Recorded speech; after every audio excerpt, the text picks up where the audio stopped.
चलिए सर, तो अब देखेंगे कि मैक्रो इकोनॉमिक्स में एक्चुअली माइक्रो और मैक्रो में डिफरेंस आप लोग को मालूम है सर।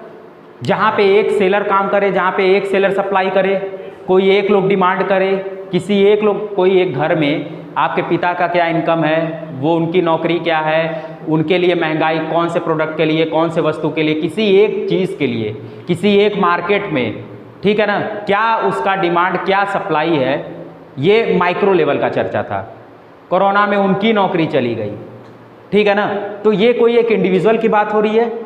उनके पास रिसोर्स, पैसा, मान लीजिए आपके घर में कोई अगर कमा वमा रहा है तो वो भी कोई एक बजट बना रहे होंगे कि हम अपने रिसोर्स से कैसे खर्च करें कि लोगों को मैक्सिमम सेटिस्फेक्शन मिले। यही तो इकोनॉमी है, यही तो चॉइस ऑफ स्टडी है। बात समझ में आ रहा है? तो ये जब स्मॉल लेवल पे करते थे तो वो माइक्रो में पढ़ते थे, एक इंडिविजुअल का, एक आदमी का, या किसी एक मार्केट का, या किसी एक वस्तु का अगर हम चर्चा करते थे, स्टडी करते थे, तो वो माइक्रो लेवल का था। लेकिन जब मैक्रो में हम आए तो मैक्रो में मतलब वृहद, बड़े स्तर पे, अपने नेशनल स्तर पे, क्या जैसे अब वहाँ पे ये कंपनी खुल के कंपनी बंद हो गया तो हम किसी एक कंपनी की बात नहीं कर रहे हैं, किसी एक गवर्नमेंट सेक्टर का बात नहीं कर रहे हैं। अब यहाँ पे हम पूरे भारत की कंपनी में कितना इन्वेस्टमेंट हुआ, पूरे भारत का कितना नौकरी लेवल ऑफ एम्प्लॉयमेंट रहा, ठीक है ना, पूरे भारत में कितना वस्तु बन करके बिका, और पूरे भारत में टोटल कितना डिमांड, मतलब एग्रीगेट डिमांड हुआ, टोटल कितना सप्लाई हुआ तो एग्रीगेट सप्लाई हुआ, भारत के बाहर कितना एक्सटर्नल ट्रेड हुआ, कितना सामान बाहर गया, कितना सामान विदेशों से अपने भारत में आया, ठीक है ना, और करेंसी कितनी जारी हुई बैंकों द्वारा।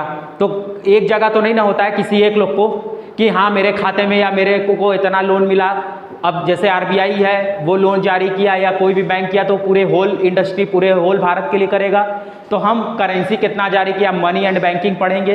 तो जितनी सारी चीज़ें ये सब बातें आ रही है वो मैक्रो लेवल का चर्चा होगा, ठीक है ना। फिर फाइनेंस मिनिस्टर बजट भी बनाएंगे, जैसे वहाँ पे इंडिविजुअल एक पर्सन अपने घर का बजट बना रहा था तो यहाँ पे कौन एक बजट बनाएगा, फाइनेंस मिनिस्टर। वो बताएंगे कि हम कैसे इफेक्टिव एक्सपेंडिचर करें कि किसी भी प्रकार का दिक्कत ना हो, ऐसा एक्सपेंडिचर करें, इन्वेस्टमेंट बढ़े और जीडीपी बढ़े, जितना भी गुड्स और सप्लाई सर्विस है वो भी साल का ग्रोथ बढ़े। समझ में आ रहा है? तो उससे और लोगों को नौकरी मिलेगी, कितने लोग, ऐसा मतलब काम करें कि लोगों का ग्रोथ हो, वेलफेयर हो।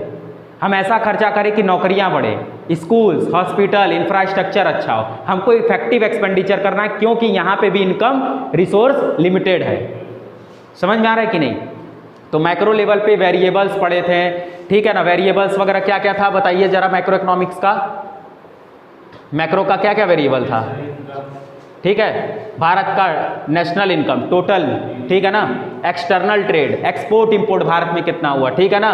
पूरे भारत के सेक्टर्स, ठीक है ना, एक सेक्टर नहीं, कपड़ा उद्योग, ये उद्योग, वो नहीं, पूरा सेक्टर, जितने भी सेक्टर हैं उन सबको ला दीजिए इसी में, ठीक है ना। फर्टिलाइजर सेक्टर, ये एक का नहीं बोल रहा हूँ मैं, सबकी बात कर रहा हूँ, सारे इंडस्ट्री की, सारी इंडस्ट्रीज की बात कर रहा हूँ, सारे सेक्टर्स। और बोलिए सर, करेंसी एक जगह, पूरे भारत में कितना करेंसी जारी हो रहा है, मनी एंड बैंकिंग, है ना, आरबीआई द्वारा, बैंकों द्वारा कितना जारी किया गया। और बोलिए सर, इन्फ्लेशन क्या रहा, किसी एक वस्तु का नहीं, पूरे भारत में, पूरे हर एक जगह पे कितना इन्फ्लेशन रहा, कितनी महंगाई, मुद्रास्फीति रही, ठीक है ना। पूरे भारत की गरीबी, पूरे भारत का एम्प्लॉयमेंट क्या रहा, क्या लेवल बढ़ा। तो ये सारा चीज़ जितना आप देख रहे हैं, और पूरे भारत में किसी एक मार्केट, किसी एक वस्तु में डिमांड या सप्लायर कोई एक नहीं, कोई एक दुकानदार की बात नहीं कर रहे हैं, पूरे भारत में कितना इन्वेस्टमेंट, कितनी कंपनियां खुली, कितनी प्राइवेट कंपनियां खुली, किसी एक लिमिटेड, वो लिमिटेड की बात मैं नहीं कर रहा हूँ, पूरे भारत में सारे, क्योंकि सब लोग काम कर रहे हैं, मैं पूरे मैक्रो वृहद पे काम कर रहा हूँ, उस पर स्टडी कर रहा हूँ, मैक्रो लेवल पे कि क्या क्या हुआ, ठीक है ना। और हमने बजट बनाया, कहाँ कहाँ हमको इफेक्टिव एक्सपेंडिचर हुआ, कहाँ से हमको पैसा आना है, कहाँ जाना है हम, ठीक है ना। लेवल क्या रहा, नौकरी लगी, कितने बेरोजगार हुए, कितने रोजगार हुए, गरीबी क्या रही। तो ये जितना भी वेरिएबल आप देख रहे हैं ये मैक्रो लेवल का है और इसी का ही हमको चर्चा करना है, ठीक है ना।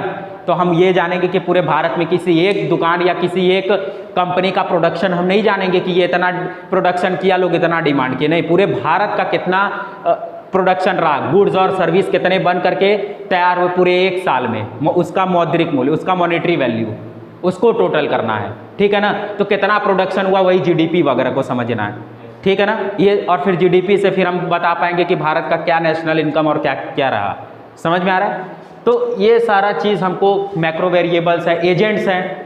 अब एक बात बताइए, इकोनॉमी में आपके घर में आपके एजेंट्स कौन हैं? जो सब अर्थव्यवस्था देख रहे थे, आपके गार्जियन, आपके पिता। लेकिन यहाँ पे कई लोग हैं, प्रोड्यूसर भी है, कंज्यूमर भी है। एक बात बताइए, कंपनी बना के बेच रही है, वो भी इकोनॉमी में हिस्सेदार है। आप खा रहे हैं, खर्चा कर रहे हैं, आप भी हिस्सेदार हैं, ठीक है ना। और जो बजट बना रही है वो भी हिस्सेदार, मतलब पूरा प्रोड्यूसर, कंज्यूमर और जितने भी लोग हैं वो सारे के सारे इसमें क्या है, एजेंट्स वगैरह हैं। बात समझ में आ रहा है।